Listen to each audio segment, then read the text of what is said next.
आज जहां एक और हम अपनी हिंदी और संस्कृत जैसी भाषाओं को भूल के अंग्रेजी भाषा की तरफ भाग रहे हैं, वहीं विदेशों में संस्कृत और हिंदी का चलन बढ़ते जा रहा है।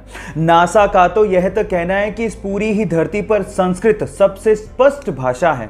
आपकी जानकारी के लिए मैं आपको बता दूं कि संस्कृत का शब्दकोश इस पूरी ही दुनिया में किसी भी भाषा से सबसे ज्यादा है। आज संस्कृत में 102 अरब 78 करोड़ 50 लाख से ज्यादा शब्द हैं। संस्कृत ऐसी भाषा है जहां पर आप किसी भी वाक्य को कम से कम शब्दों में पूरा कर सकते हो, जो आप किसी अन्य भाषा में नहीं कर सकते। और कंप्यूटर की एल्गोरिदम के लिए भी संस्कृत को सबसे उपयुक्त भाषा माना गया है। क्या इसके पहले तक संस्कृत के बारे में ये सब फैक्ट आप जानते थे? और अगर नहीं जानते थे तो चैट सेक्शन में लिखना मत भूलिएगा। चलिए गाइस, आज मैं आपको हमारे शरीर से जुड़े 3 इंटरेस्टिंग फैक्ट बताता हूं। फैक्ट नंबर 1, हम लोग 300 हड्डियों के साथ पैदा होते हैं, लेकिन 18 साल की उम्र तक आते आते हमारी हड्डियां जुड़ के 206 ही रह जाती हैं। फैक्ट नंबर 2, आपके शरीर की 25% हड्डियां आपके पैरों में होती हैं। एंड फैक्ट नंबर 3, आपके हाथ के नाखून आपके पैर के नाखूनों से लगभग 4 गुना तेजी से बढ़ते हैं। क्या इसके पहले तक ये 3 इंटरेस्टिंग फैक्ट आप जानते थे? और अगर नहीं जानते थे तो चैट सेक्शन में लिखना मत भूलिएगा। जो लोग प्राइवेट कंपनियों में काम करते हैं, वो प्राइवेट कंपनियां उन लोगों को तभी तक ही सैलरी देती है जब तक वो वहां पे एम्प्लॉय हैं, जिंदा है और काम कर रहे हैं। लेकिन गूगल में ऐसा नहीं होता।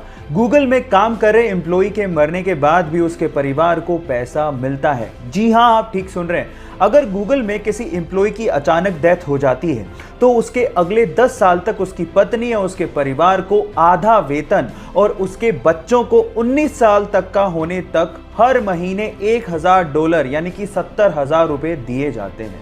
क्या इसके पहले तक गूगल कंपनी का ये फैक्ट आप जानते थे? और अगर नहीं जानते थे तो चैट सेक्शन में लिखना मत भूलिएगा।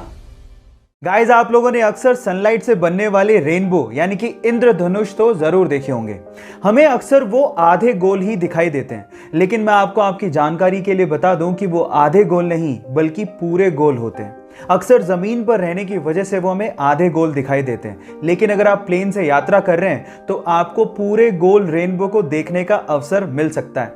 इनफैक्ट आपकी जानकारी के लिए बता दूं कि सनलाइट से ही रेनबो नहीं बनते, मून लाइट से भी रेनबो बनते हैं, जिन्हें हम लोग मून बो कहते हैं। और इसके अलावा कोहरे से भी रेनबो बनते हैं, जिसे हम फॉग बो भी कहते हैं, लेकिन वो बहुत रेयर होते हैं। क्या रेनबो की इतनी वैरायटी आप इससे पहले जानते थे? और अगर नहीं जानते थे तो चैट सेक्शन में लिखना मत भूलिएगा। गाइस, आप लोगों ने फिजिक्स में ग्रेविटेशनल लॉ यानी गुरुत्वाकर्षण के नियम को तो पढ़ा होगा, लेकिन आज मैं आप लोगों को एक ऐसी शॉकिंग चीज बताने जा रहा हूं जो कि ग्रेविटेशनल लॉ को फेल कर देती है। जी हाँ गाइस, उस चीज का नाम है हीलियम। गाइस, जब आप हीलियम को एब्सोल्यूट 0 टेम्परेचर पे लिक्विड में कन्वर्ट करोगे तो वो लिक्विड एंटी ग्रेविटी की तरह काम करता है। आपको तो पता है कि ग्रेविटी में सारी चीज नीचे की तरफ आती है, लेकिन helium in a liquid state ऊपर की तरफ मूव करने लगता है। क्या हीलियम की इसके पहले तक ये प्रॉपर्टी आपको पता थी? और अगर नहीं पता थी तो चैट सेक्शन में लिखना मत भूलिएगा।